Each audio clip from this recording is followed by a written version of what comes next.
Hi everyone!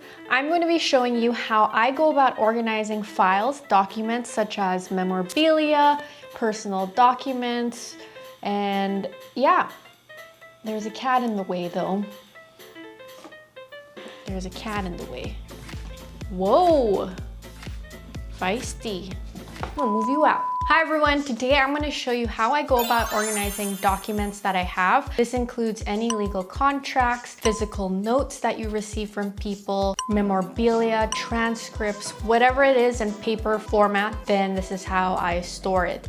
Now this is a great way for you to find files with ease and also keep things in good condition. Organization format I've chosen is non-sticky, and the reason why is I don't like anything with glue because I feel like it degrades the paper over time and also decreases the quality. So I just feel that a non-sticky format is the best way to go, and also it saves you glue. Not that it's that important, but so I'm gonna show you a folder. This is a personal folder that I have, and it has really kept things in good conditions.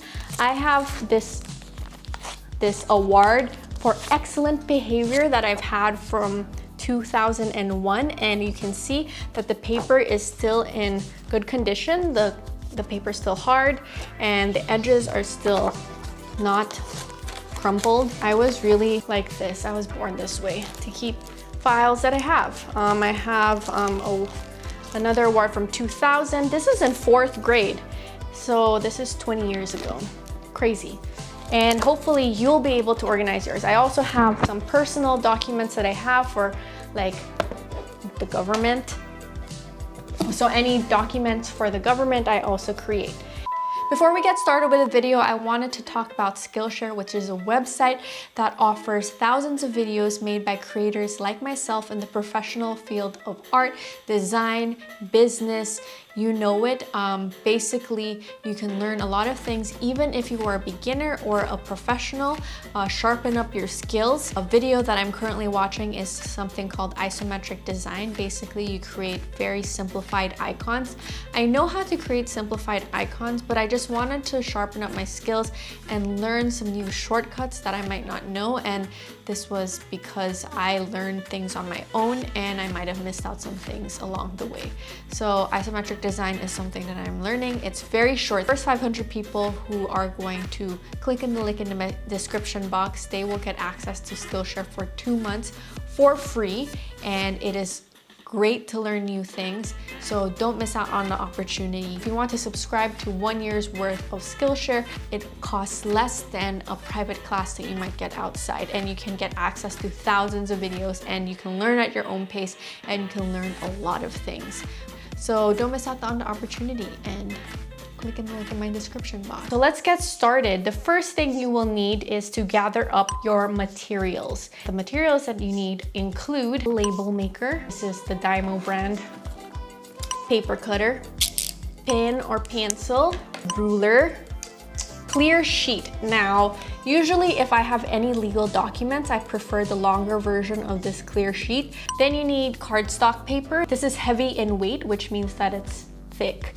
And then you have your personal notes that you have received, and then also a large binder that is long in size, and it builds up over time, as you can see. Now that you've gathered up materials, the next thing you need to consider is where you will be placing your folders. Number one, if you place your documents in a damp area, it is going to degrade the quality of the paper because it'll get damp. And second, anything that is exposed in sunlight will fade the color of the paper.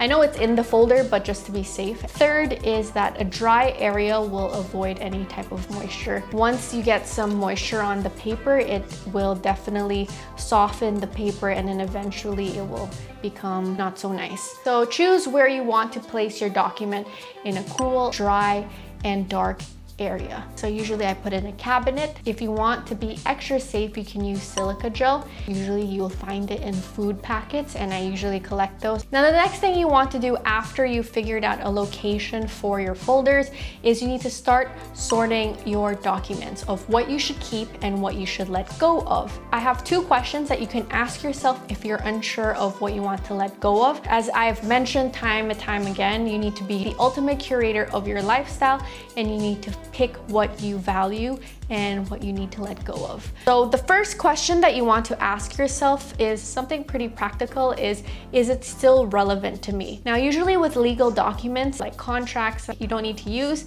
then you can get rid of it. Always keep the original copy, and if there are any extra copies of it, you can just get rid of it. The second thing you should ask yourself is more geared towards memorabilia is, do you want to remember the moment? Now, when I get personal notes, whether good or bad, I like to kind of mark that moment and make sure that I remember it. If you still have like a pile of notes that you feel maybe you are a little bit attached to, but you don't want to keep that many files, you can take a picture of it and then you can store it onto your Google Drive. Now, I have a whole video of how you can organize Google documents or things in your hard drive. You take a picture of it and store it into a folder called Memories. That's the thing you can do. After you have sorted out all your documents of what you keep and what you should let go of, now you should put it into category. So just to help you understand how I go about organizing my folders, for example, I have the first premiere invite that I got to Catwoman that I laminated, and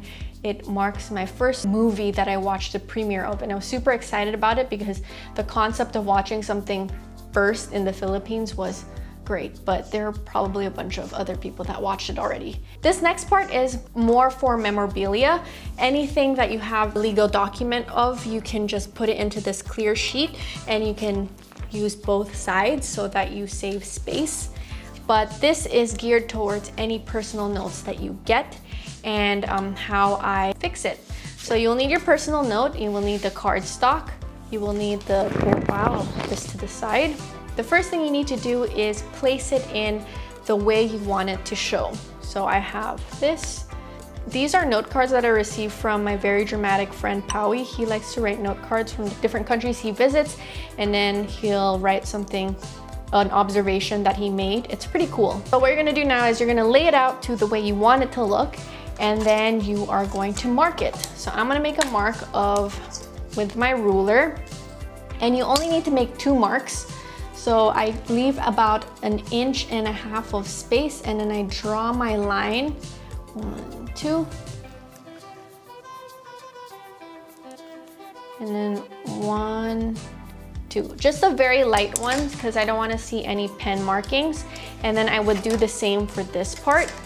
And then you take out the file, find your marking, and then make the incision cut. And usually you need also a cutting board, but I don't have that with me because I never ended up purchasing one. Oh, hello, Bongo. You need to go down. This feels like Art Attack because I don't want to mess up the paper. I already made the incision for one of them, and here it is. And you can place your cards in without creating glue marks and also ruining the edges.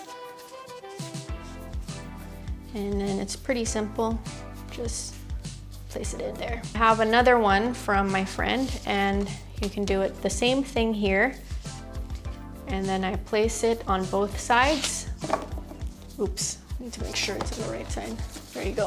All right, I have my 2 documents, and then I place my clear file in here.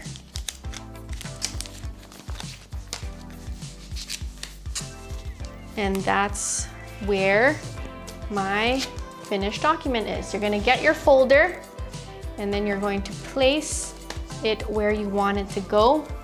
As you can see, my note card folder is already reached its max, so I'll probably need to purchase one soon. And then you can look through all the note cards that you have received, and they will stay in really good condition. So I have a bunch here. It's a good way for you to see everything and you don't waste paper. So yeah, that's pretty much it. You end up with a finished document. The next thing you want to do is you want to label your folders. Now over here, I have one that is called cards, which is any personal note cards that I receive. Personal folder for Penelope Pop, which is my company. And I use a label maker. And then I place the label over here on the top, center, for me to read out which file it is. Because all my folders are uniform, I'll need to see which one is which, because I won't be able to tell because all the folders are white. So anyways, now that we have completed this, I'm gonna show you where I place all my folders, and yeah. Over here is the cabinet, the area where I store all my folders. You can see 5 different folders for 5 different things in my life. And the category is, over here I have the silica packets I was talking about. This is great to keep everything dry. I didn't buy it, I just found it in the food packets because that's what they usually do to keep the food in really good condition. So that's it. That's how I organize my files. If you have any questions, comments, or suggestions, please let me know in the comment section down below, and I'll try my best to answer it. I have no more light. I shall see you next time.